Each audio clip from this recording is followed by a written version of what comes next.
Bonjour et bienvenue à toutes et à tous. Mon nom est Martine Damour. Je suis professeure au département des relations industrielles de l'Université Laval, membre de l'Axe Travail et Emploi du CRISE.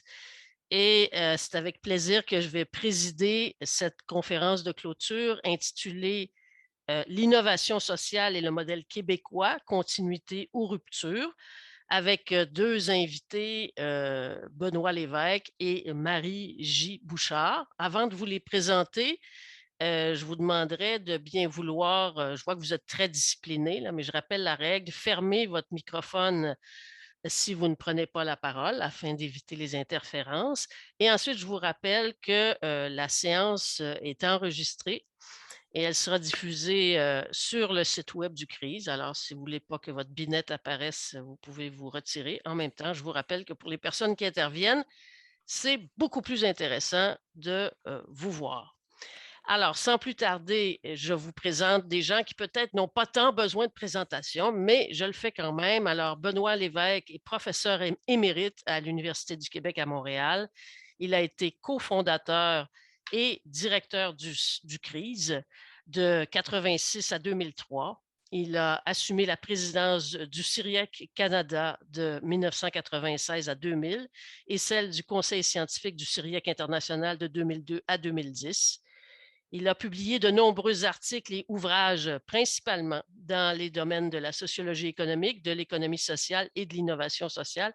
Et enfin, en 2015, le Québec lui a octroyé le prix Marie-André Bertrand, un prix scientifique, pour sa contribution au développement et à la mise en œuvre d'innovations sociales d'importance conduisant au mieux-être des individus et des collectivités. Maintenant, Marie-J. Bouchard est professeure titulaire au département d'organisation et ressources humaines de l'Université du Québec à Montréal et membre régulière du Centre de recherche sur les innovations sociales. Ses publications portent notamment sur l'innovation sociale et sur le cadrage conceptuel, l'évaluation et les statistiques de l'économie sociale. Depuis 2015, elle préside la commission scientifique économie sociale et coopérative du CIRIEC international. Alors, bienvenue évidemment à vous deux. Alors, simplement pour mémoire, alors nos deux invités ont, je peux dire, co-construit, co-conçu, co-écrit cet ouvrage, L'innovation et l'économie sociale au cœur du modèle québécois, entretien avec Benoît Lévesque par Marie J. Bouchard. Alors, évidemment, ce livre, c'est peut-être un argument de plus qui leur a valu l'invitation à prononcer la conférence de clôture, mais rassurez-vous, si jamais vous l'avez lu, eh bien, cette conférence n'en est aucunement la synthèse, puisque nos deux invités vont situer leur intervention au plus près du thème du colloque et également de la nouvelle programmation du CRISE. Donc, je les laisse avec la formule qu'ils ont choisie et qu'ils vont vous expliquer pour une quarantaine de minutes et ensuite on reviendra ensemble pour une période de questions. Marie, c'est à toi. Merci beaucoup, Martine Damour. On est très heureux d'être ici. Je viens de voir qu'il y avait un rabais qui avait été proposé à tous les participants du colloque pour notre ouvrage. Donc, j'en suis ravie. Merci beaucoup. Benoît, je m'adresse à toi. Nous sommes dans la même pièce. Exceptionnellement, on a travaillé beaucoup à distance, mais là, on s'est réunis pour aujourd'hui. On a préparé la communication un peu de la même façon qu'on avait préparé l'ouvrage, c'est-à-dire sous forme d'entretien. Mais depuis l'apparition de l'ouvrage, il s'est passé beaucoup de choses. Beaucoup d'événements sont survenus, beaucoup de nouvelles contributions de collègues. Il y a même eu ce colloque et ça a beaucoup alimenté ta réflexion. Donc, avant d'aller dans le cœur de notre entretien d'aujourd'hui, qui va plus précisément porter sur innovation sociale et transformation sociale, quel est le regard que tu portes sur le livre? Qu'est-ce qu'il apporte encore aujourd'hui? Ben, tu me permettras d'abord au tout début de remercier les organisateurs de ce colloque d'avoir accepté la proposition que tu as faite de cet entretien aujourd'hui. Est-ce que le livre, ben, disons qu'au cours de la dernière année, je trouve qu'il s'est passé beaucoup de choses que j'aurais aimé connaître quand on a échangé sur le livre. En particulier, je pense que la pandémie, mais aussi la guerre en Ukraine, ça questionne plus fortement que jamais la mondialisation néolibérale et le modèle de société. Et aussi, ça nous invite à repenser la géographie, la géopolitique mondiale, y compris le rôle des États. Et plus récemment, au Québec, on voit qu'il y a eu la SQRI, où on voit que les acteurs politiques ont une compréhension faible de l'innovation sociale. Et en revanche, je pense que le moment est très important, qu'il y a des pas très importants qui se sont faits récemment. D'une part, à l'initiative du directeur du CRIS avec la nouvelle demande de subvention, puis le chantier de réflexion. Et ça, tout ça est pour moi quelque chose qui est extrêmement encourageant. Alors, c'est un bon point de départ. oui. La thématique de recherche qui t'a le plus intéressé dans ta carrière, c'est certainement l'innovation sociale, mais pas prise isolément, toujours en rapport avec la transformation. Ça ne nous interdit pas de discuter d'innovation, peut-être dans un premier temps aujourd'hui, pour revenir ensuite sur son rapport à la transformation. Dans l'ouvrage, il est évidemment beaucoup question d'innovation sociale, mais à aucun moment tu nous offres une définition explicite, complète, définitive. Mais puisque la question de la définition est revenue, je ne dis pas hantée, mais susciter des discussions au sein du CRIS, pourrais-tu aujourd'hui tenter de regrouper des éléments de définition qui découlent de ce qui a été présenté dans le livre? Oui. Ben, je ne suis pas certain que la définition du CRIS a été toujours bien comprise. Dans le livre, on voit quand même que l'innovation sociale qui est privilégiée, c'est celle qui est fondée sur des rapports sociaux, des initiatives de la société civile et des politiques publiques. Puis, ainsi, la définition à partir de la dimension organisationnelle et institutionnelle prend son sens dans la perspective d'une théorie de la transformation portée par les mouvements sociaux. Et ainsi, les innovations institutionnelles sont importantes. Elles concernent principalement le partage du pouvoir, donc c'est une dimension politique, et des ressources plus durables. Les innovations organisationnelles concernent plutôt les modes de fonctionnement et d'organisation des organisations et des activités.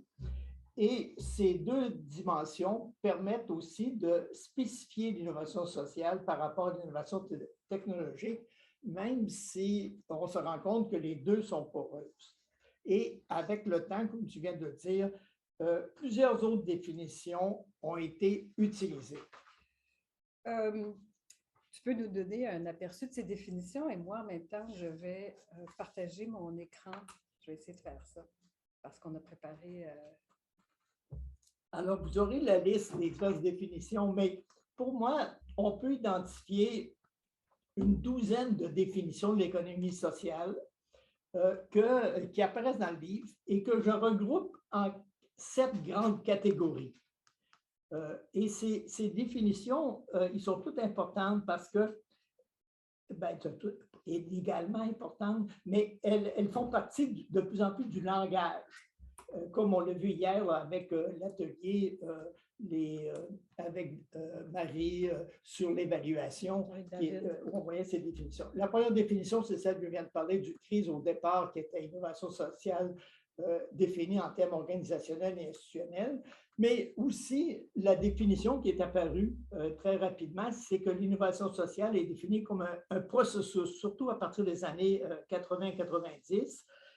Et donc, on centre l'attention moins sur le résultat que sur le processus. Et c'est un processus qui est, dans le domaine social, qui n'est jamais arrêté, il faut dire. Et il y a 3 variantes de définition.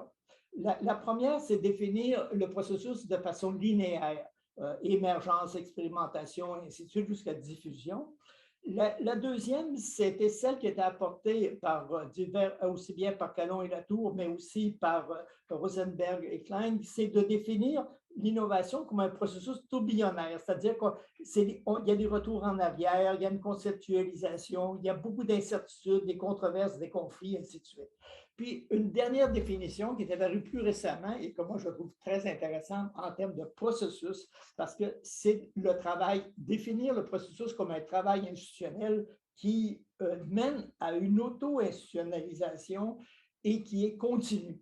Toujours le justifier l'innovation, la dimension cognitive, la dimension axiologique, les croyances et les valeurs qui portent l'innovation, et aussi le pilier régulatoire, parce qu'il y a dans cette dimension, il y a toujours un espace de liberté et une façon d'adapter les règles aux contraintes aussi. Et ça ressort entre autres dans la thèse que tu as dirigée, Marie, qui est la thèse de Tassadit Zandoni, qui porte sur la finance sociale, qui m'apparaît intéressante.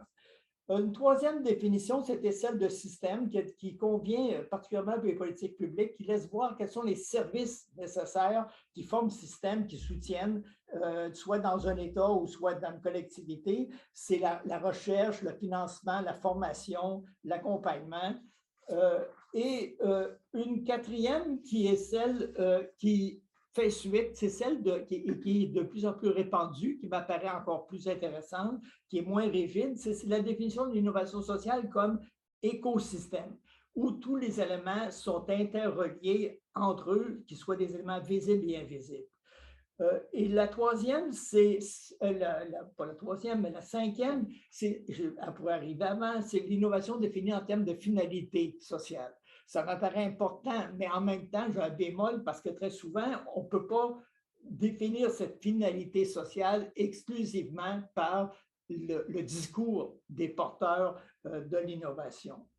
Et ensuite, il y a ces 5 dernières catégories, mais qui donnent à peu près 7 définitions différentes avec les variantes. J'ai introduit 2 autres grandes catégories.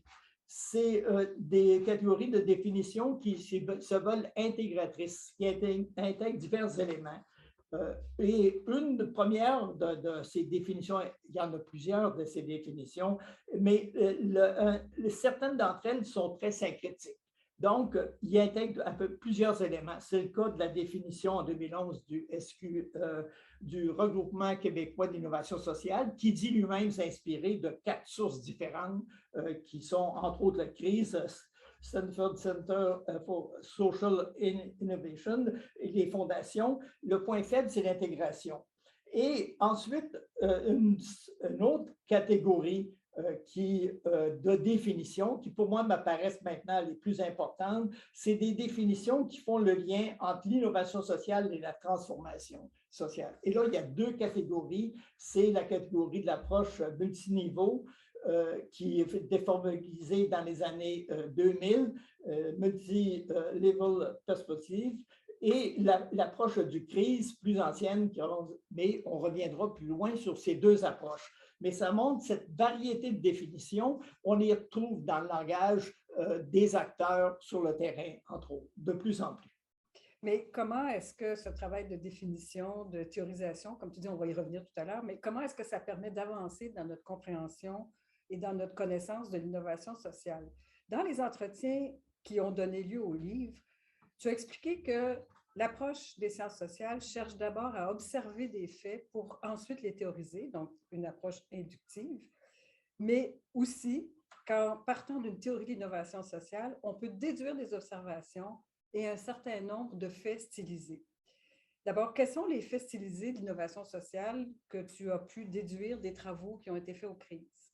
Ben, juste un mot pour définir le fait stylisé, c'est que l'expression a été popularisée, à mon sens, problématisée, je devrais dire, plutôt par Nicolas Kaldor, pour expliquer la croissance économique à partir de 6 faits stylisés.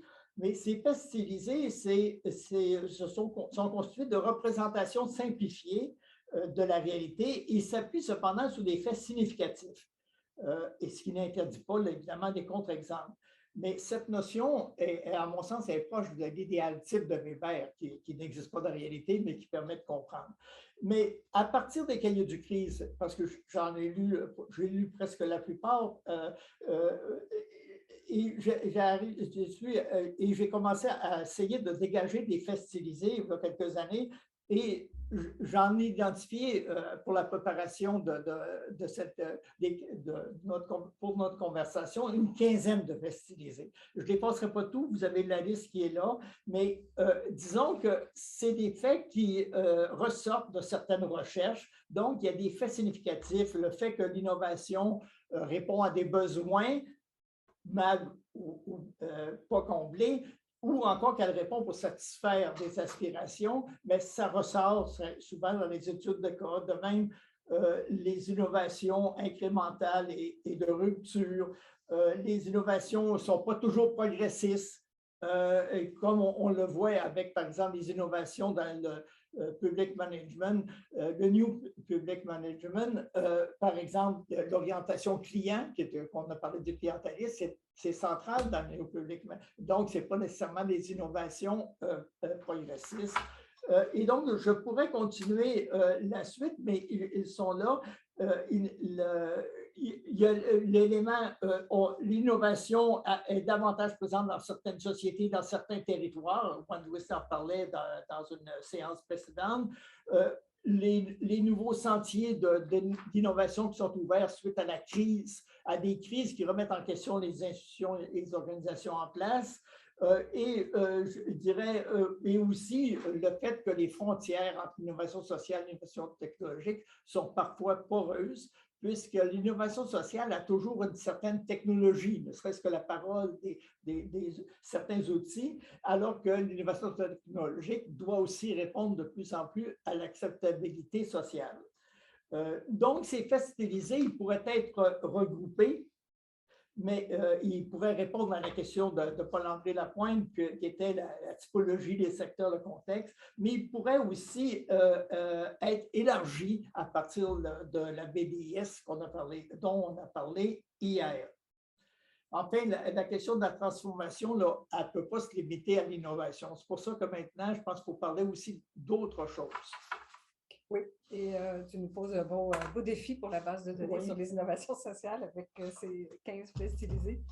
On pourrait passer à la seconde partie de notre question pour la rencontre d'aujourd'hui. C'est la question des rapports de l'innovation sociale à la transformation. Oui, bien, c'est-à-dire que je pense que ça a été relevé, c'est que l'enchaînement entre l'innovation et la transformation sociale, ça ne va pas de soi parce que l'innovation est souvent micro, la transformation est plus macro. Et donc, je pense qu'il y a comme, quand on regarde les recherches réalisées, il y a comme trois façons de considérer la relation innovation-transformation. Une première, c'est celle de voir la diffusion de l'innovation qui change d'échelle elle-même. Donc, c'est partir de l'innovation vers la transformation. Mais il y a aussi d'autres démarches qui, elles, partent d'une conception, d'une vision de la transformation pour voir comment l'innovation peut y contribuer, s'y inscrire ou contribuer. Et ça, c'est l'approche MLP et c'est aussi l'approche du CRIS. Et il y a une troisième qui a été ajoutée au début de ce colloque aussi, quand Dominique Bourg a parlé de changement institutionnel. Il y a aussi une vision où on identifie la nécessité d'une transformation, d'un changement institutionnel, ou encore ce que Bilodeau a identifié comme celle d'une seconde modernité qui nous invite à rompre avec la première modernité. OK, bien, si tu veux bien, on peut peut-être commencer par la première. Partir des innovations sociales pour penser la transformation, ça laisse supposer des innovations qui peuvent constituer ou produire des brèches pour l'avènement d'une autre société que l'innovation révèle dans ses premiers traits. Oui, ça rejoint beaucoup le point de vue des acteurs spontanément. On part avec des innovations qui sont modestes, qui sont petites, mais avec l'idée qu'il y a un grand projet plus loin. Et ça, si on fait l'historique des innovations à partir des pionniers de Rockdale pour les coopératives, on trouve toujours cette idée. Et donc, c'est l'innovation qui se transforme pour donner. Et un exemple de démarche de cette nature que j'ai connu et qui a démarré à peu près quelques années avant la crise, c'est la recherche de Gabriel Gagnon et de Marcel Rioux, qui ont fait le bilan en 1988 d'un programme de recherche initié en 1980 qui portait à la fois sur le travail, les pratiques quotidiennes, puis la culture. Et donc, dans cette démarche, eux avaient choisi les pratiques dites émancipatoires, mais en pratique, ça convient assez bien au contenu des innovations sociales. Et donc, c'était et j'ai rencontré à quelques reprises ces deux sociologues pour en discuter, mais ils partaient d'une rupture, de pratiques de rupture, et ils voyaient comment ça se transfère au niveau horizontal, c'est-à-dire dans l'espace et le temps, puis ensuite comment ça peut changer de secteur. Et ces recherches visaient l'émancipation individuelle et collective, y compris de la société québécoise comme une société autogestionnaire et souveraine. Mais ce qui m'apparaît spécifique dans cette approche en termes de transformation, c'est qu'elle est centrée sur les pratiques et sur les innovations. Et quand les auteurs font le bilan, parce qu'il y a des visées quand même de transformation, et quand les auteurs font le bilan en 1988, ben, c'est une grande déception. Et Gagnon dit c'est un rêve impossible. Il dit c'est un tableau constellé d'échecs et de désenchantements. Puis Marcel Rioux dit l'espoir malgré tout, mais c'est comme s'il était pleinement découragé. Effectivement, en 88, ben, il y a l'échec du référendum du Québec, il y a l'échec de Tricophile, qui était une innovation phare au Québec. Il y a l'échec de nombreuses entreprises, le moratoire sur les CLSC. Donc, et ces expériences-là ont été remises en question par des facteurs externes. L'État a intégré les CLSC, mais ce n'était pas encore réalisé complètement, mais oui, c'était déjà depuis 77-18, et aussi le marché où certaines innovations deviennent des associations qui deviennent des entreprises comme les autres. Mais cette évaluation est assez proche de ce que certains ont fait ce matin là, dans l'atelier de Paul André avec Normand Pépin et Dominique Roy. Mais toi, tu ne sembles pas partager les points de vue de Gabriel Gagnon et de Marcel Rioux? Ben, c'est-à-dire que je pense, comme dans l'atelier ce matin, il y a des points négatifs qu'il faut bien relever, il y a des points positifs. Mais ce que je veux dire ici, c'est simplement qu'il est très difficile d'évaluer les retombées d'expérimentation sociale immédiatement après l'échec d'un projet.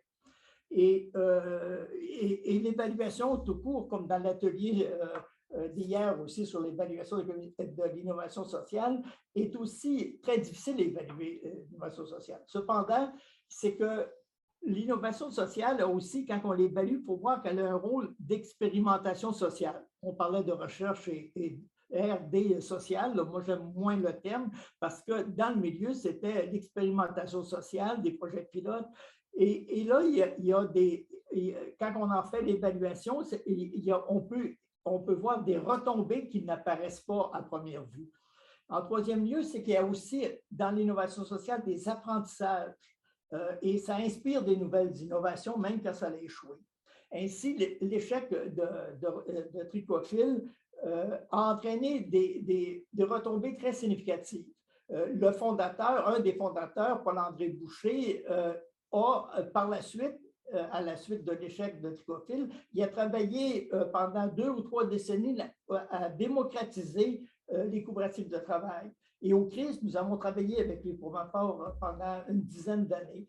Mais il a aussi fondé le regroupement québécois des coopératrices et coopérateurs du travail. Et ça a inspiré le réseau du travail, qui est la nouvelle fédération des coopératives de travail. Il a aussi mis sur pied les coopératives de jeunesse et de développement. Et aussi, un autre exemple qu'on peut ajouter, c'est que Jean-Guy Frenette, qui était l'accompagnateur de la FTQ avec Tricophile, a été l'un des principaux idéateurs du premier fonds des travailleurs au Québec.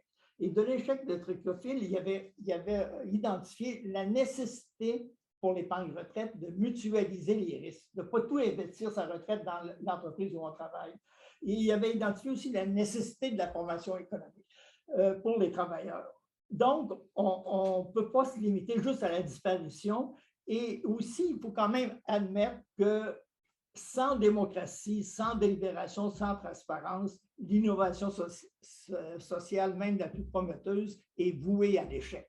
Et je donnerai l'exemple de We Charity des frères Craig et Mark Kilberger.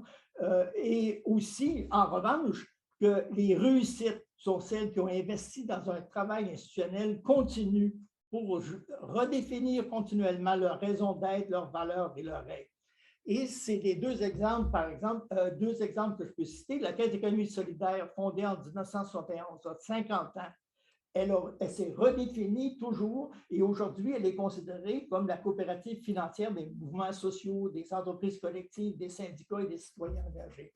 Je pourrais citer aussi SDA, c'est des organisations et des innovations que j'ai suivies de près. Donc, la seule diffusion de l'innovation est importante, mais elle ne suffit pas pour la transformation, pour les grands défis sociétaux. Et donc, il faut, pour que cela soit possible, que les acteurs aient une vision plus large et que les chercheurs tiennent compte, se donnent une théorie de la transformation. Bien, justement, parlons-en des théories. Pour évaluer la contribution d'une innovation sociale à une transformation de manière satisfaisante, il faut donc faire un pas de plus, soit faire appel plus explicitement à d'autres théories. Tu as mentionné tout à l'heure deux approches qui établissent des liens entre innovation sociale et transformation, l'approche multiniveau ou multi-level perspective et celle du CRISE. Peux-tu d'abord nous présenter l'approche multi-level perspective qui est peut-être moins connue des chercheurs de CRISE? Oui, j'apprécie cette approche, mais je ne suis pas non plus sans critique pour cette approche, je le dirais, mais c'est que cette approche a été formalisée par les chercheurs de l'école néerlandaise de la transition écologique et qui se sont inspirés aussi des évolutionnistes économistes hétérodoxes, notamment pour le système national d'innovation, les paradigmes sociaux techniques. Mais cette approche a l'avantage de laisser voir qu'il faut, pour évaluer l'innovation, tenir compte de divers niveaux. Et donc, dans ce sens-là, ça laisse voir la complexité des relations possibles entre l'innovation et la transformation. Et dans le PowerPoint que vous avez sous les yeux, vous avez trois niveaux. Vous avez un premier niveau qui est le paysage socio-technique. Moi, je dirais peut-être le paradigme, mais ils se sont inspirés de l'idée de paradigme socio-technique. Et ce dernier constitue, il est externe, il s'impose à des secteurs d'activité. Et donc, il y a une vision du monde dans ce paradigme, mais il y a aussi les défis et les solutions possibles. Et donc, ça s'impose à la plupart des acteurs sociaux dans un domaine d'activité, mais c'est un espace, c'est un terme, c'est une réalité qui circonscrit également des grands conflits. C'est traversé par une polarité gauche-droite. Le deuxième niveau, c'est celui des régimes socio-techniques d'activité dominants, que ce soit l'alimentation, le transport. Et dans ces systèmes socio-techniques, on retrouve des acteurs, sans doute les grandes entreprises, les réseaux, les entreprises de services. Si on prend l'alimentation, il y a la distribution, il y a une vision du secteur d'activité, puis il y a aussi des routines, des règlements, des règles d'hygiène pour l'alimentation. Donc, l'État intervient. Des composantes socio-techniques, socio-économiques, socioculturelles sont dans le régime dominant socio-technique d'activité. Et tous ces éléments-là se renforcent, y compris avec les politiques et la présence de l'encadrement de l'État, de sorte que ces systèmes socio-techniques sont verrouillés.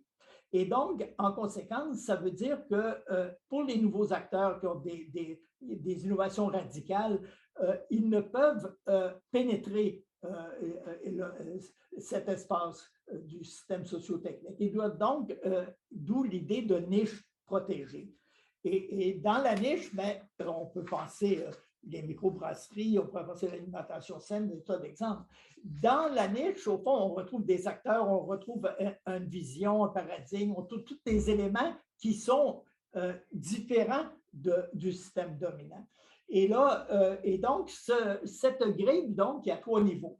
L'autre élément qu'il faut voir, c'est que trois niveaux, mais ces trois niveaux peuvent être étudiés séparément. On peut étudier juste les régimes socio-techniques pour un chercheur ou juste le paradigme. Mais ce qui est intéressant, c'est l'interrelation ou encore la coévolution de chacun de ces niveaux. Ça veut dire que les chercheurs sur le niveau social, ils sont concentrés sur la niche. Mais s'ils ne comprennent pas dans quel système, à quoi ils s'opposent, s'ils ne comprennent pas quelle est la vision. Donc, ce qui est intéressant, c'est l'interrelation entre les trois niveaux.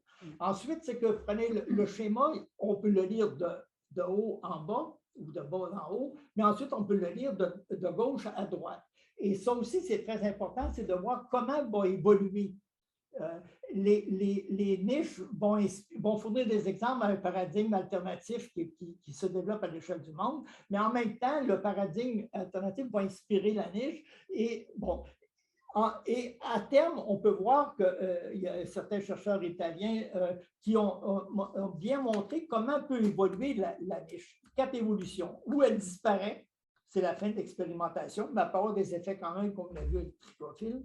Où elle se marginalise, mais elle peut continuer son expérimentation tout en demeurant fidèle à son origine, mais dans l'indifférence. Puis où elle est assimilée, par exemple, les CLC par l'État, ou encore certains secteurs des microbrasseries achetées par des grandes entreprises. La quatrième possibilité, qui n'est jamais fermée, mais qui est plus difficile, c'est que la niche devienne un système dominant alternatif. Et là, ça suppose aussi que le paysage socio-technique ait changé. On a des préoccupations de qualité et pas juste de bas prix. Et donc, il y a toutes sortes d'éléments qui vont faire. Alors, évidemment, l'avantage de ce schéma, c'est d'élargir la recherche, d'élargir l'observation, tout ça. L'inconvénient, c'est qu'il se limite beaucoup, très discret sur les théories mobilisées, bien que c'est la théorie évolutionniste qui l'explique parce qu'ils font appel à des éléments de coévolution, et ainsi de suite. Donc, et en plus, c'est centré sur les innovations technologiques, bien que, comme je dirais plus tard, c'est qu'il y a aussi des nouvelles générations de chercheurs. Et donc, on peut s'en inspirer. Oui. Et peux-tu nous présenter l'approche du crise, qui n'est pas loin quand même, elle est aussi à plusieurs ancrages et Oui. à plusieurs niveaux, et peut-être nous la présenter, nous la rappeler? Oui, c'est la rappeler, je vais rappeler plus rapidement. C'est que c'est l'approche du crise à un moment de son histoire, et aujourd'hui, ça a évolué. Mais c'est que c'est l'idée des niveaux aussi.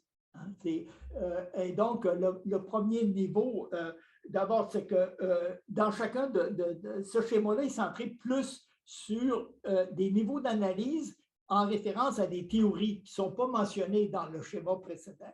Et il est centré plus sur les questions, sur le domaine plus social, l'innovation sociale. Et donc, il mobilise donc à gauche les théories classiques, puis aussi les théories contemporaines à droite. Cependant, chacun des chercheurs va retenir pour ce schéma-là, il peut convenir à des gens qui mobilisent des théories différentes. Mais dans le premier niveau, c'est celui des rapports sociaux. Donc, ça peut être les classes sociales, les mouvements sociaux, la diversité, le genre, et le paradigme social qui en ressort.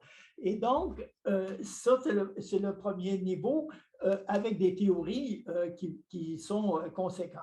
Le deuxième niveau, c'est celui des institutions, c'est-à-dire la façon dont les conflits sont régulés, mais aussi la place dans la société respective de l'État, du marché de la société civile.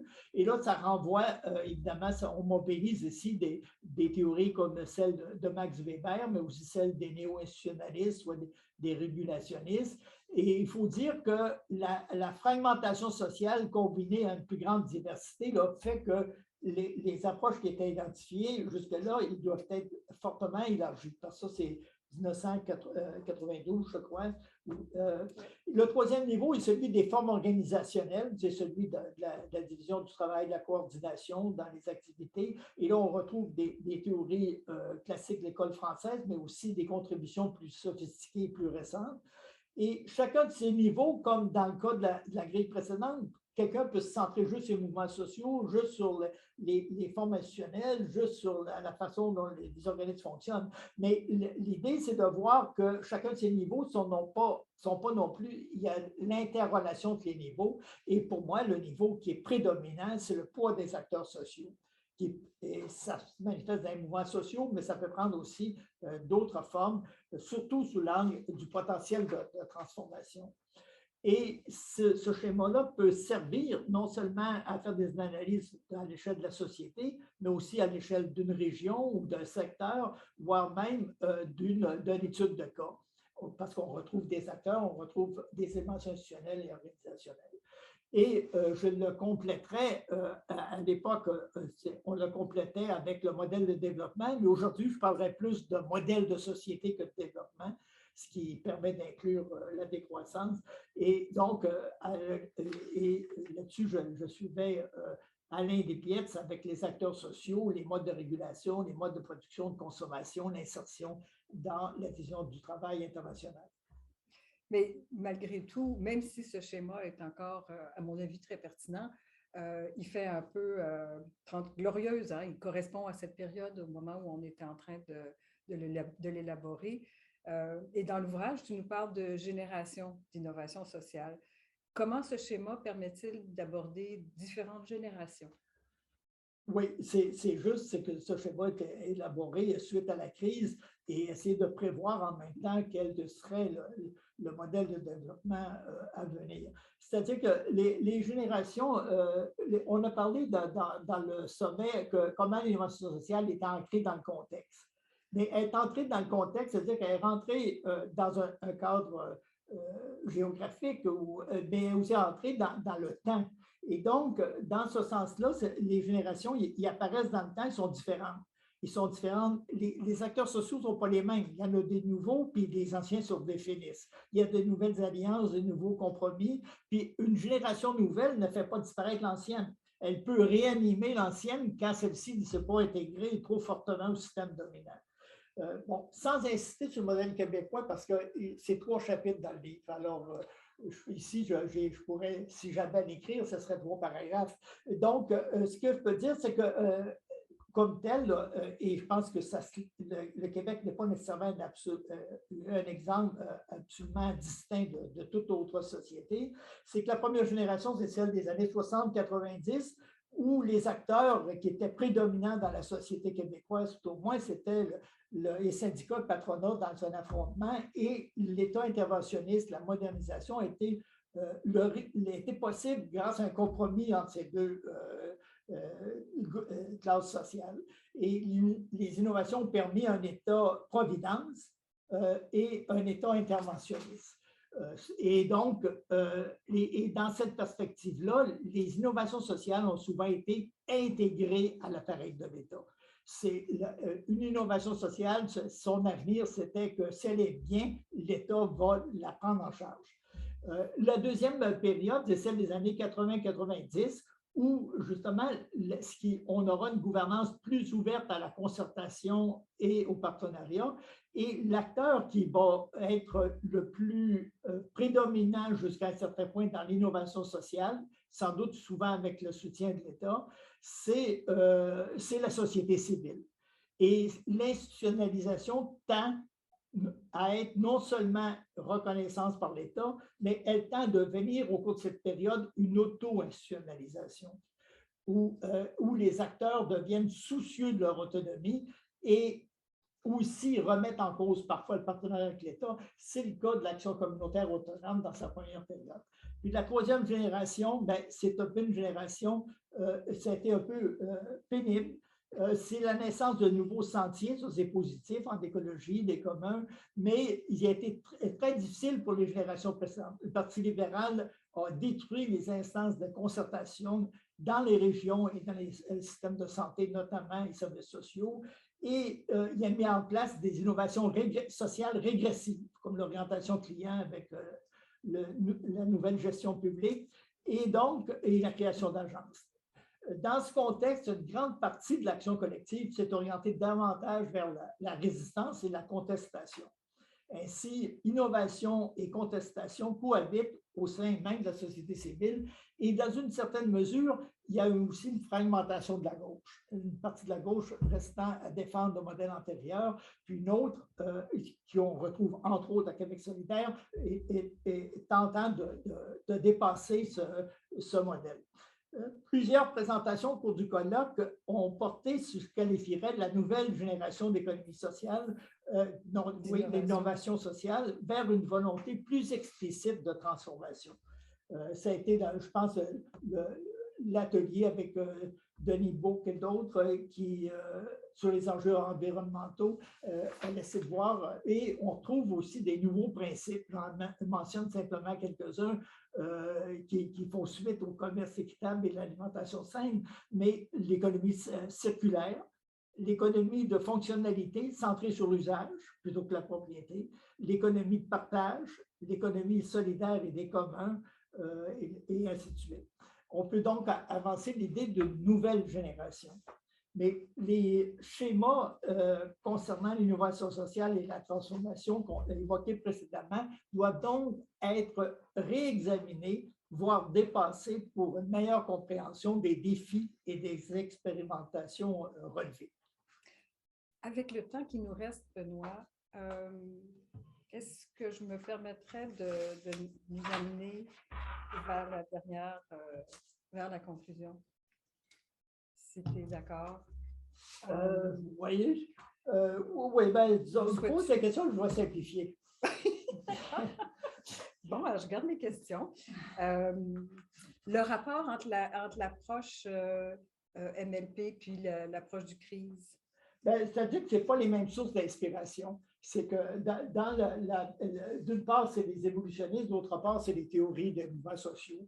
Ce que je pourrais dire, par ailleurs, c'est pas vraiment important, c'est que la notion de crise est différente. Dans le MLP, puis dans les économistes hétérodoxes, la crise, c'est une crise économique. C'est l'épuisement des technologies puis des gains de productivité. Tandis que dans le cas régulation et mouvements sociaux, la crise économique est une crise politique. C'est l'éclatement des compromis sociaux qui soutiennent les institutions. Et donc, on peut donc passer à l'autre question. Bon, on s'approche de la conclusion, mais on voudrait revenir au titre de notre intervention en conclusion. L'innovation sociale aux crises, continuité ou rupture? D'une part, les irréversibilités dans la nature par l'activité humaine. D'autre part, le modèle de la société qui est moderne, incapable de relever les défis, nous conduisent à un grand paradoxe. Le paradoxe, c'est que la continuité du modèle actuel n'est plus possible. La rupture totale, en revanche, rupture totale et brutale n'est pas souhaitable. Bon, là, à moins évidemment que ce soit un effondrement, ce serait très voulu. Donc, il est souhaitable de réaliser, on se rabat sur une transition socio-écologique qui correspond par son ampleur et sa radicalité à une révolution. Mais c'est pas, on voit qu'il y a il y a quelque chose de difficile.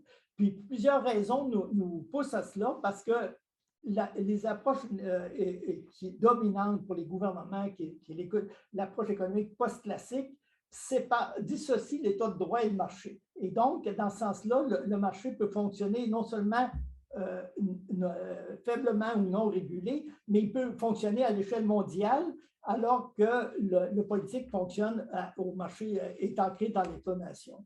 Ça veut dire qu'on a une mondialisation économique sans mondialisation politique et que ceci, ça entraîne une concurrence entre les divers États pour la croissance, puis avec des conséquences négatives pour l'environnement et la justice sociale. Puis la conséquence aussi, c'est que les partis socialistes, social-démocrates, quand ils deviennent au pouvoir, pour se faire élire, ils ont souvent un programme qui était intéressant, du moins jusqu'à ces dernières années, et ils n'ont pas les moyens, de sorte que les partis social-démocrates et socialistes, ils ont perdu la légitimité politique puis par des promesses non tenues, mais qu'ils ne pouvaient pas tenir par ailleurs parce que les leviers économiques leur échappaient.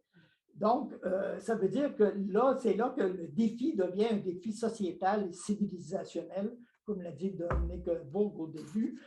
Et donc, et que Bernard Bilodeau dit il faut sortir du modèle de la première modernité pour un modèle de seconde.